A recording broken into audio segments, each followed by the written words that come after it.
वंदे मातरम बाल मित्रों, हमने अगले वीडियो लेक्चर में हमारा चैप्टर नंबर पहला यानी कि दयालु शिकारी, जिसमें कुल मिलाकर 4 कहानी हमने पढ़ी और उन 4 कहानियों के बाद स्वाध्याय में जो अन्य प्रश्न दिए गए थे, जो कुछ वाक्य के प्रयोग किस प्रकार किए जाए उसके बारे में, उसके बाद वाक्य में से संज्ञा शब्दों को कैसे पहचाने, उसका अध्ययन हमने अंतिम वीडियो लेक्चर तक कर लिया। तो अब दोस्तों आज के वीडियो लेक्चर में हमारा चैप्टर नंबर 2, जिसका शीर्षक है एक जगत एक लोक, जो साहित्य प्रकार की दृष्टि से दोस्तों एक कविता है, तो एक काव्य है। तो दोस्तों शीर्षक के आधार पर इस कविता में जो काव्य पंक्तियां दी है, उसका संदेश, उसका मुख्य विचार क्या होगा, उसे जानने से पहले दोस्तों हमें ये जान लेना जरूरी है कि वे ये संसार है दोस्तों, एक दुनिया है, बहुत बड़ी है और साथ ही संसार में बहुत से देश हैं और बहुत से देश में बहुत सी जाति, बहुत से धर्म के लोग बसते हैं और सब एक ही धरती पर रहते हैं दोस्तों। चाहे भारत में, तो भारत के अलावा अन्य कोई भी देश हो, सभी देश में, सभी दुनिया के सभी लोग धरती पर ही रहते हैं, सभी मनुष्य ही है, सभी के धर्म अलग है, सभी की जाति अलग है, फिर भी इन सारी बहुत जातियों के लोग रहते, फिर भी वह इस धरती पर ही रहते और धरती सबकी माता है, साथ ही इसलिए सब भाई भाई, ये धरती सबकी माता है, इसलिए हम सब हिंदू, मुस्लिम, सिख, ईसाई, पारसी, जैन, सभी धर्म के लोग धरती पर ही रहते और इसलिए हम सब भाई भाई। और इस कविता में इसी प्रकार विश्व बंधुत्व की भावना को कवि ने प्रकट करने का प्रयास किया, क्योंकि हम सभी लोग धरती पर ही रहते हैं और सभी देश, सभी जाति, सभी धर्म, ये सब भी इस धरती पर ही पनप रहा है, तो उसका विकास हो रहा है। और इसीलिए प्रस्तुत कविता में हमारी केवल स्वार्थ वृत्ति से ऊपर उठकर, हमारी राष्ट्रीयता से ऊपर उठकर विश्व बंधुत्व की भावना, अर्थात आखू विश्व एक कई रीते थाय, वसुधैव कुटुंबकम, दोस्तों संस्कृत में एक प्रसिद्ध उक्ति है कि भाई विश्व एक कुटुंब है, एक परिवार है, वसुधैव कुटुंबकम यानी कि विश्व एक परिवार है। ऐसे एक विश्व परिवार की भावना प्रस्तुत कविता में प्रकृति के विभिन्न यानी कि भिन्न भिन्न तत्वों के माध्यम से हमने इस कविता में कवि ने दिखाने का प्रयास किया। जैसे कि दोस्तों जगत का अर्थ यहां पर हम करेंगे लोक, साथ ही एक लोक કે આખા જગતની અંદર, આખા સંસારની અંદર એક સમાન બધા જ લોકો વસે છે। દરેક લોકોને પ્રકૃતિના તમામ તત્વો, જેવી રીતે સૂર્ય, ચંદ્ર, તારોડિયાઓ, ગ્રહો, નક્ષત્રો, નદી, સરોવર, તળાવ, આ બધી જ વસ્તુ છે એ પણ ધરતી ઉપર છે, બધી પ્રકૃતિના તત્વો છે, એ તમામ પ્રકૃતિના તત્વોનો દરેક લોકો સુધી એમનો લાભ પહોંચે છે। एक ज सूर्य से छता पर दुनिया तमाम लोगों ने पोतानो प्रकाश आपे छे, एक ज चंद्र से छता पर दुनिया तमाम लोगों ने एक रोशनी मळे छे। एवं जुदुं तो होई न सके कि भाई भारत देशनी उपर आपने जे देखातो सूर्य से अमेरिका में बीजो हशे, आपणा अहींया चंद्र से पाकिस्तान में बीजो हशे, एवं क्यारे छे। એટલા માટે પ્રકૃતિના તત્વો છે દરેક માટે સમાન ભાવ રાખે છે। તો આપણે પણ ધરતીના સંતાનો છીએ, તો શા માટે આપણે ભાઈચારાની ભાવનાથી આપણે એકબીજા સાથે હળી મળીને રહી ન શકીએ?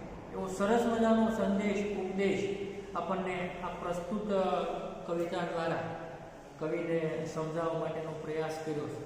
જે વિદ્યાર્થી મિત્રો તમે અહીંયા સ્ક્રીન ઉપર એ કાવ્યની જે પંક્તિઓ છે એને જોઈ શકો છો। સાથે સાથે આપણે પહેલી પ્રસ્તાવના કરીને આગળ ધીમે ધીમે આપણે કાવ્યને આગળ વધારીએ। તો प्रकृति के तत्व हम सब के लिए, दोस्तों प्रकृति के तत्व जो है मैंने आपको बताया वह सब हम सभी के लिए है। हम सबको समानता से रहना है, यानी कि हम सभी लोगों को भाईचारे की भावना से समानता के साथ रहना है, बिना भेदभाव के सभी के साथ प्रेम से रहना है, यानी कि बिना किसी प्रकार के कुछ नीच ज्ञाति जाति अमीरी गरीबी इन सभी प्रकार के भेदभाव से पर होकर सभी के साथ प्रेम से रहना है। आज मनुष्य की सोच अपनी दुनिया तक सीमित हो रहा है। आज मनुष्य की जो सोच है, विचार है, अपनी खुद की दुनिया तक सीमित हो रही है। इस काव्य का भाव राष्ट्रवाद की संकीर्णता से, जैसे कि मैंने आपको बताया कि उनसे ऊपर उठकर विश्व बंधुत्व की भावना विकसित करना, ये तो विकसित करता है। तो दोस्तों अब इस कविता को देखिए तो एक जगत एक लोक सबका है एक मान। दोस्तों इस संसार में जो ये जगत है, ये संसार है, एक ही है। लोक दुनिया विश्व, यहाँ पर हम जगत तो दुनिया या तो संसार।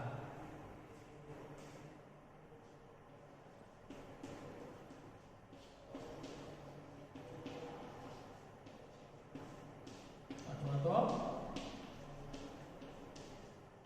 संसार, लोक तो संसार, कि भाई इस संसार में एक ही जगत एक ही लोक सबका है एक मान, अर्थात वह संसार एक मानव लोक है और इस दुनिया में रहने वाले सभी लोग एक ही सम्मान के हकदार हैं। मान यानी कि सम्मान, इस दुनिया में रहने वाले सभी लोग एक ही सम्मान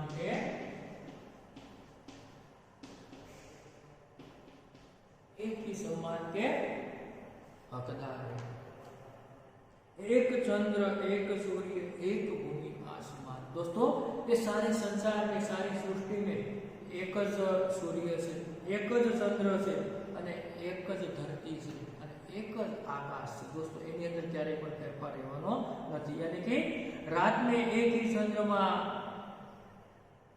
सारे संसार को अपनी चांदनी फैलाता है, दिन में एक ही सूर्य सारे संसार को प्रकाशित करता है और हम सब एक ही धरती पर और एक ही आसमान के नीचे रह रहे हैं। दोस्तों मूल उसका दो पंक्ति का भाव है, एक जगत एक लोक सबका है एक मान, एक चंद्र एक सूर्य एक भूमि आसमान। तो दोस्तों प्रस्तुत काव्य पंक्ति के माध्यम से कवि हमें कहना चाहते हैं कि इस संसार में एक ही मानव लोक है और इस दुनिया में रहने वाले सभी लोग एक जैसे सम्मान के अधिकार है।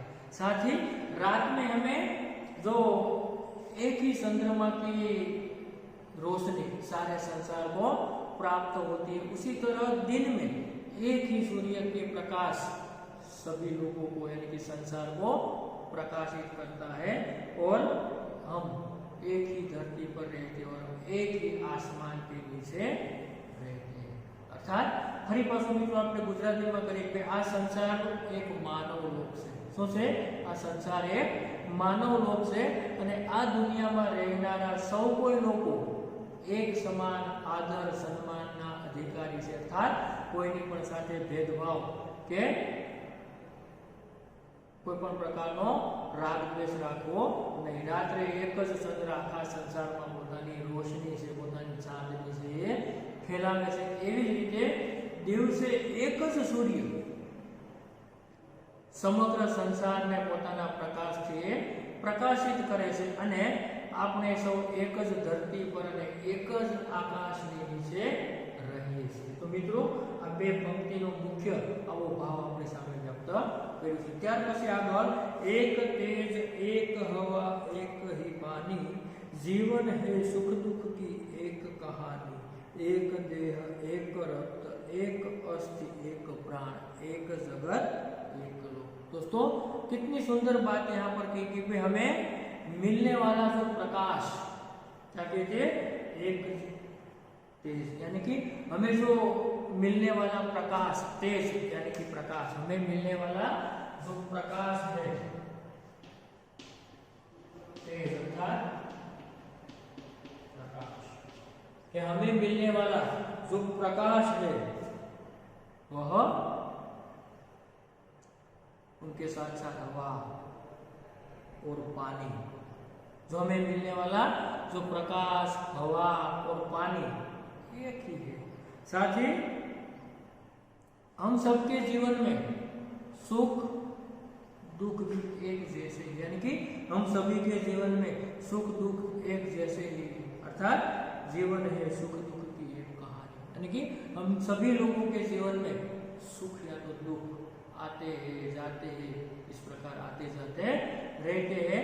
और हमारे सभी के शरीर एक जैसे, दोस्तों देखिए एक देह एक रक्त, यानी कि हमारे सभी के शरीर एक जैसे ही, रक्त यानी कि खून या तो अस्थि यानी कि हड्डियां, प्राण जीव, लिखते देह तो शरीर, देह शरीर, रक्त अर्थात खून अथवा तो लहू, फिर अस्थि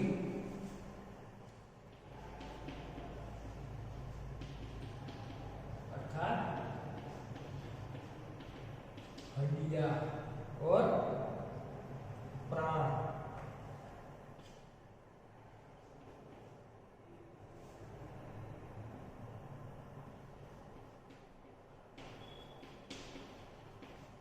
जीव अथवा तो जान। तो अब हम दोस्तों एक प्रस्तुत सारी पंक्तियों को समझने का प्रयास करें तो अब हम कह पाएंगे कि भाई हम यहाँ पर मिलने वाला, हमें जो मिलने वाला प्रकाश हवा पानी एक ही है। साथ ही हम सबके जीवन में सुख दुख भी एक जैसे ही है, एक समान ही है। और हमारा शरीर, सभी का शरीर भी एक जैसा ही है। और हम सबके खून का रंग ही दोस्तों लाल, एक ही रंग है। देखो कि भाई एक रक्त, यानी कि हम सभी मनुष्य के शरीर में जो रक्त है, खून है, तो लहू है, उन सभी का रंग एक सा है। और साथ ही हमारे शरीर की बनावट भी एक जैसी है, यानी कि हड्डियों में हुई है, यानी कि हम सभी के शरीर की जो बनावट एक प्रकार एक समान हड्डियां यानी कि हाडकाओं से हुई है। और हम सभी के जीवन में, हम सभी के शरीर में एक ही प्राण है, एक ही जान है, या तो एक ही जीव है। और इसलिए कवि कहते एक जगत एक लोक सबका है। जगत से एक समान છે, સંસાર છે એક છે, અને એટલા માટે દરેક માટે એક જ વસ્તુ છે, છતાં પણ આપણે એને અલગ અલગ દ્રષ્ટિએ જોઈએ છીએ। મિત્રો ફરી પાછું આને આપણી ભાષામાં ગુજરાતીમાં સમજવાનો પ્રયાસ કરીએ તો આપણને દોસ્તો ફરીથી કે આપણને મળતા હવા પાણી સાથે સાથે પ્રકાશ એક જ છે। એવી રીતે આપણા સૌના જીવનમાં સુખ દુઃખ પણ એક સમાન છે, એટલે કે આપણા જીવનની અંદર આવતા સુખ દુઃખ છે એ પણ એક સમાન છે। એવી જ રીતે આપણા શરીરની રચના એક સમાન હાડકાથી જ થઈ છે અને આપણા પ્રાણ પણ એક સરખા છે। આપણા દરેકના લોહીનો રંગ છે પણ લાલ છે, બરાબર, એટલે એક જ વસ્તુ છે। હવે ત્યાર પછી આગળના પેજ ઉપર મિત્રો જોઈએ તો નવી પંક્તિઓ, હર્ષ ભરે ગાયે હમ રાગ સુહાને। दोस्तों समता और ममता के गीत तराने। दोस्तों राग अंतिम गीत सुहाने सुंदर, राग गीत सुहाने सुंदर तराने या गीत गाना।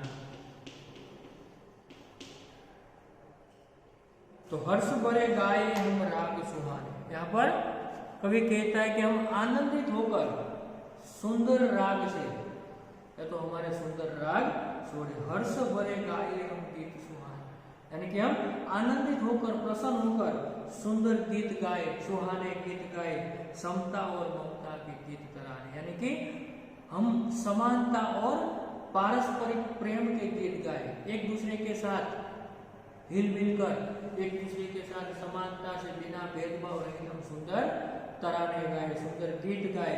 घर घर में गूंज रहा निष्दिन एवं मधुर गान, यानी कि सभी घर में रात दिन घर घर में एक ही गान, यानी कि रात दिन वही गीत गूंजना चाहिए कि हम सब एक जगत एक लोक के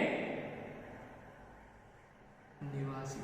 कौन सा गीत गाना चाहिए कि हम सब लोग एक ही लोक के निवासी है, सभी घर में यही गाए, आनंदित होकर प्रसन्न होकर यही गुंज उठना चाहिए कि हम सभी लोग एक ही लोक के एक ही जगत के निवासी है। घर घर में गूंज रहा निष्दिन एवं मधुर गान, यानी कि सभी घरों में निष्दिन रात और दिन यही गान यही मधुर गीत गूंजना चाहिए कि भाई हम सभी लोग एक ही जगत एक ही लोक के निवासी है। तो दोस्तों फिर से हम गुजराती में उसे समझे तो આપણે આનંદિત થઈને સુંદર રાગ છોડી, આપણે બધા પ્રસન્નતાથી ખુશીને એક જ રાગ છોડીએ, અને એ પણ કેવો રાગ કે આપણે સમાનતા અને પરસ્પર પ્રેમના ગીત ગાઈએ, આપણે એકબીજા સાથે સમાનતાના અને પરસ્પર પ્રેમના ભાઈચારાના આપણે ગીત ગાઈએ, અને દિવસ રાત ઘર ઘરમાં એક જ ગીત ગુંજે।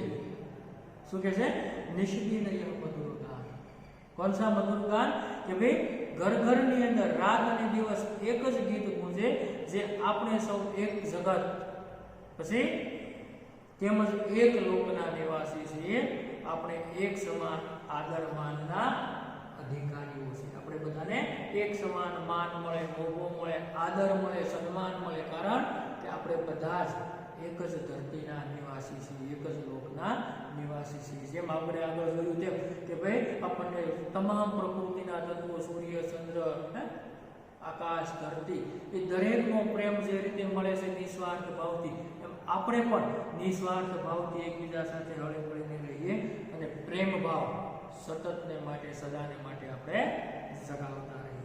અને ત્યાર પછી મિત્રો આગળની પંક્તિ છે રાષ્ટ્રો में ऐक्य ही कर्म हमारा, यानी कि सभी राष्ट्रों दुनिया के जो देश है उन सभी देशों में संसार के सभी राष्ट्रों में एकता का भाव लगना ही हमारा सबसे बड़ा कर्तव्य है, यानी कि सभी देश दुनिया के सभी देश के एकता का भाव जगाए, यही हमारा सबसे बड़ा कर्तव्य है। और साथ ही प्रगति न्याय मानवता धर्म हमारा, यानी कि हमें ऐसा सोचना चाहिए कि सभी की प्रगति हो, सभी को न्याय मिले और सभी मानवता की दृष्टि से जीवन व्यतीत करें, यही हमारा कर्तव्य होना चाहिए। दोस्तों यहाँ लिखते हैं प्रगति यानी कि विकास और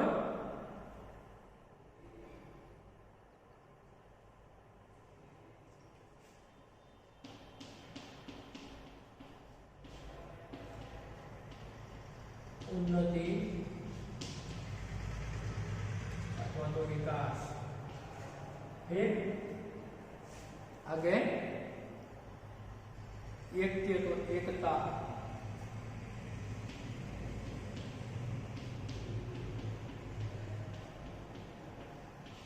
फिर कोई शब्द है मानवता धर्म, हिलमिल के लहराए विश्व शांति का, हिलमिल के यानी कि हिल मिलकर विश्व शांति का निशान, निशान यानी कि चिन्ह झंडा, यहाँ पर निशान तो चिन्ह या तो झंडा। तो इसी प्रकार फिर से दोस्तों हम कि भाई संसार के सभी राष्ट्रों में एकता का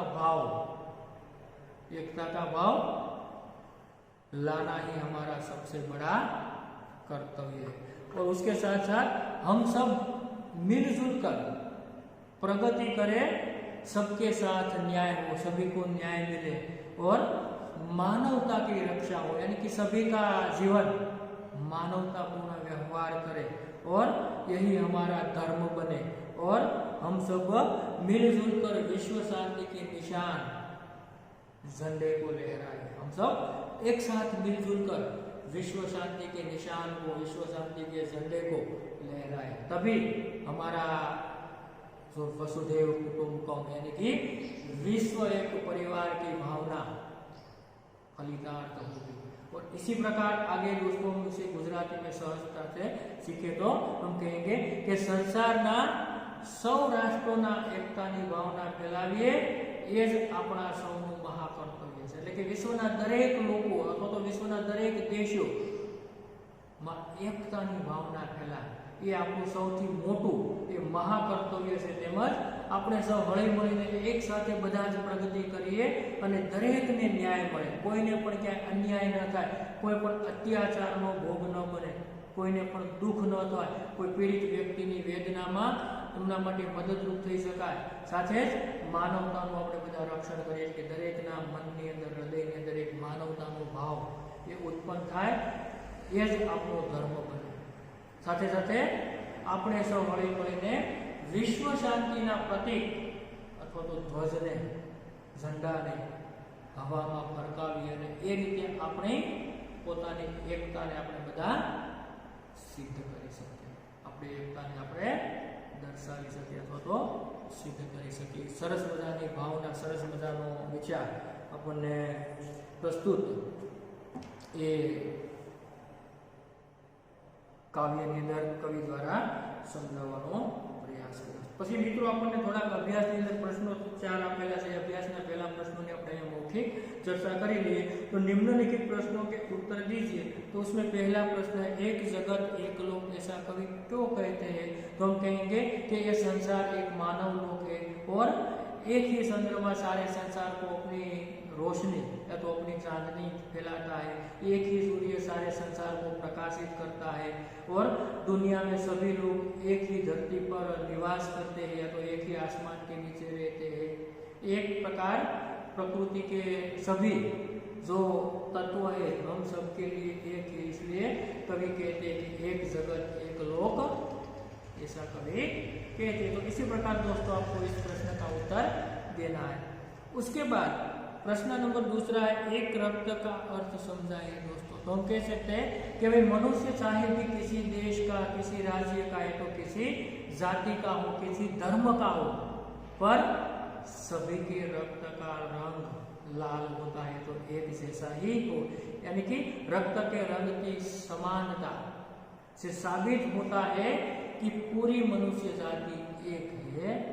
भले ही हमारे रूप रंग भिन्न हो, जाति धर्म अलग हो, पर हम सब भीतर से या तो अंदर से एक ही। उसके बाद हमारा धर्म क्या होना चाहिए? तीसरा प्रश्न है।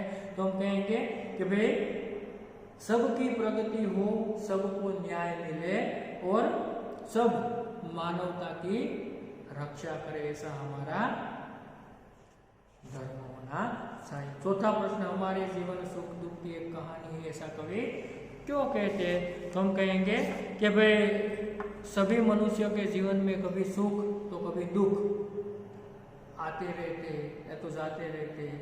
तो कुछ दिनों के बाद सुख आता है, कुछ दिनों के बाद दुख आता है। किसी का सारा जीवन न सुखी होता है और न तो दुखी होता है, इसलिए जीवन में बारी बारी से सुख और दुख आते जाते रहते हैं। इसलिए कवि ने कहा है कि हमारा जीवन एक सुख दुख की कहानी। तो यहाँ पर दोस्तों चैप्टर नंबर 2 की जो कविता है उसका सुंदर भाव हम यहाँ पर समझे और उसके साथ साथ अभ्यास के मौखिक प्रश्नों की भी चर्चा की। तो यहाँ पर पार्ट 1 यानी कि पहला वीडियो इस चैप्टर का पूर्ण करते खत्म करते, अगले वीडियो लेक्चर में हम इस अभ्यास है तो स्वाध्याय के कुछ प्रश्न है उसके बारे में आगे बढ़ेंगे। तब तक के लिए धन्यवाद।